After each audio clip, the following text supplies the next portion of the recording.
What's up, guys? Welcome to the Steelers Game Day pregame show. I'm Mason Pesky, your host.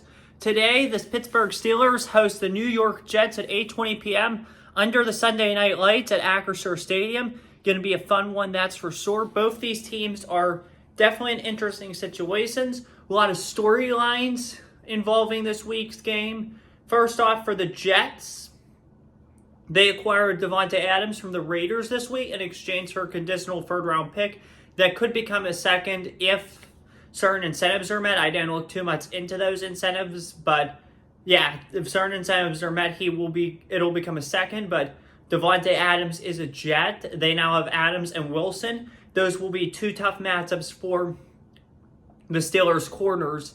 That is for sure. This officially completes the trifecta of what I thought was an amazing Green Bay offense in 2021. That offense really impressed me. Between Hackett, Rodgers, and Adams, we really loved watching those three play together in 2021. Now they're back together again, so that should be fun for sure.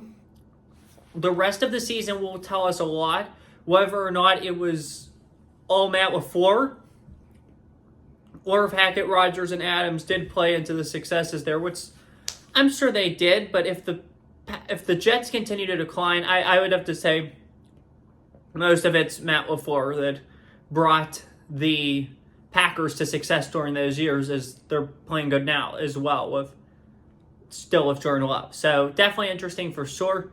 And they still have Garrett Wilson and Allen Lazard, so that'll be interesting. Breece Hall obviously is a good running back there, so it's definitely going to be fun watching those guys play tonight for sure. Jeff Alberts is the interim head coach of the Jets. Robert Saleh, their former head coach, was fired just less than 2 short weeks ago, 12 days ago to be exact, following the team's loss in London to the Minnesota Vikings. So that was definitely interesting. As for the Steelers, we're coming into this one 4-2. We beat the Raiders last week in Las Vegas. That was definitely a good win. And on top of that, we did have some quarterback drama this week. Justin Fields, who started our past 6 games, has been benched for Russell Wilson, who was the team's starter going into training camp and was in pole position, according to Mike Tomlin, to win the job. So Russ is back to being the starter. Fields is the backup. However, Russ should be on a very short leash, as I think Fields has played really impressive. So, yeah, that's definitely going to be insane, that's for sure. Also, one last storyline for this one. Regardless of your political views, this is definitely interesting. Former President Donald Trump is expected to attend the game tonight. The Steelers put on Twitter, and the spokesman or director of communications, Burt Lawton, confirmed to the news and stuff that the expectation is Trump will be there as a guest of an individual suite holder. So that will definitely be interesting. I'm more interesting than the outcome of the game tonight. Now, granted, the outcome of the game is important. It'll be more interesting to see if Trump gets put on the scoreboard, and if when he does get put on the scoreboard and announced, whether or not a majority of people will cheer or boo. When he goes down south to like New Orleans, Alabama, states he wins by 15, 20 points, it's all cheers. But the one time he did get booed was during a Nationals World Series game in 2019 when he was in D.C., which is arguably the most Democrat area in the country, not competitive at all. It's very, very liberal, left-leaning. But it's going to be super interesting to see how he is received tonight.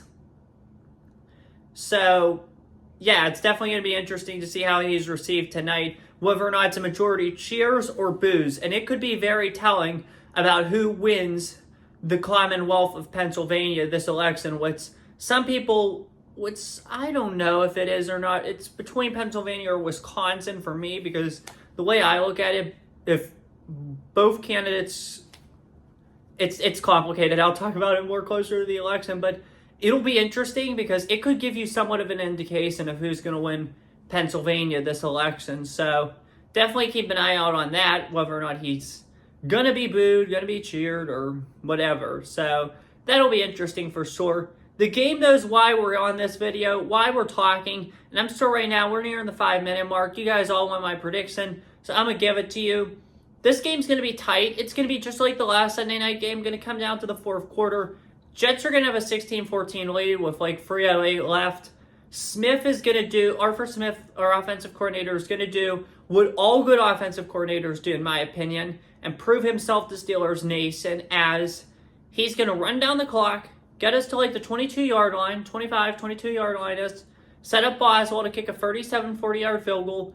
Boswell makes it. We win the game on a last-second walk-off field goal. I'm taking Steelers in this one, 17-16. Give me the Steelers. It will be tight, but I think the Steelers are the better team. Give me that. So that's all I have for you guys today. I do truly think that this is Arthur Smith's prove-it game, for sure. And one last thing on the Trump thing. If he is at the game tonight and they do put him on, I imagine he's going to get more cheers than boos just because of the general audience where he is. This side of the state is more so leaning Republican, and where the Republican Party needs to win if Trump wants to win the Commonwealth. So I imagine he's going to get more cheers than boos. So definitely going to be interesting for sure. Definitely going to be interesting what happens tonight. Definitely going to be interesting to see what happens on November 5th. I'm definitely ready. Here we go, Steelers. Let's get the job done tonight, and let's tonight bring home a Steeler victory, because they are the one thing we can all unite on, regardless of your political views. Enjoy the game tonight. See you for the postgame, so have a good one. Take care, stay safe, and as always, peace. See you for the postgame, so.